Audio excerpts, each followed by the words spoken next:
What is going on YouTube? So I haven't made a video in a few days, and there is a good reason.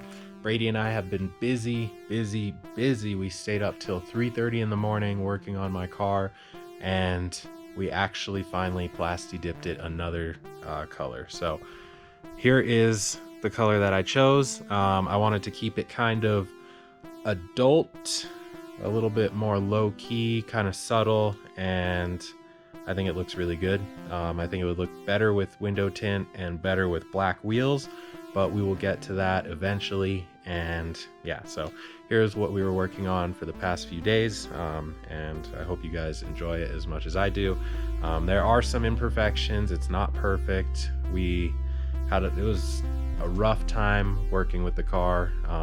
We'll have to redo this at some point, but hopefully you guys enjoy it for the time being. So here is the new color of the Jetta.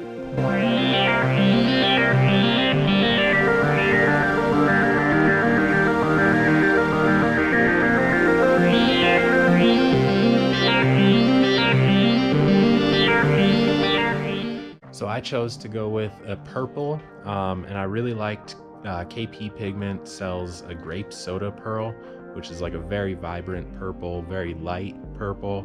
And I liked it up until I got it, and I was like, I really don't want my color to be this vibrant and this loud. So I went and darkened it up a little bit. So we had the KP Pigment grape soda pearl, a little bit of Dip Your Car's black and blue color, their gallon of color. I just mixed a little bit in with that pearl in a clear gloss finish. And then we went ahead, added some matte clear finish to that. So it was 50-50 gloss and matte. And then also a little bit of my old pearl, which was Paint with Pearls, their blue-green color shift pearl. And this is the final result.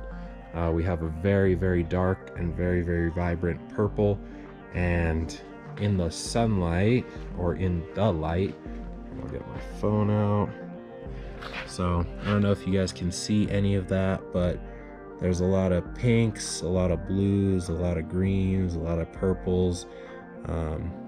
Very nice wide range of sparklies and stuff. So it does have some very good depth to it. So the finish on the car is not the best. We were doing this in a very cold garage. I should have kept the garage door closed and just rode out with it like 80 degrees in here, and we would have been totally fine with all the leveling things, but I didn't. So we had it really cold in here. The Plasti dip does not level as well when it's cold, and it dries kind of funny. So everything kind of stayed a little bit tiger stripey. So yeah, it does have a weird kind of look to it. You guys can kind of see that when I go back, so that's kind of disappointing, but we're learning. So doing it at home, doing it in the garage, it's very easy to do, and we know where that mistake came from, so that's on me. So yeah, we can go ahead and fix that in a later date, and we can get everything all leveled up. So anyway, a quick little update for you guys. Hopefully you like the color as much as I do, and shout out to Brady for helping me, and we will see you guys on the next video. So peace.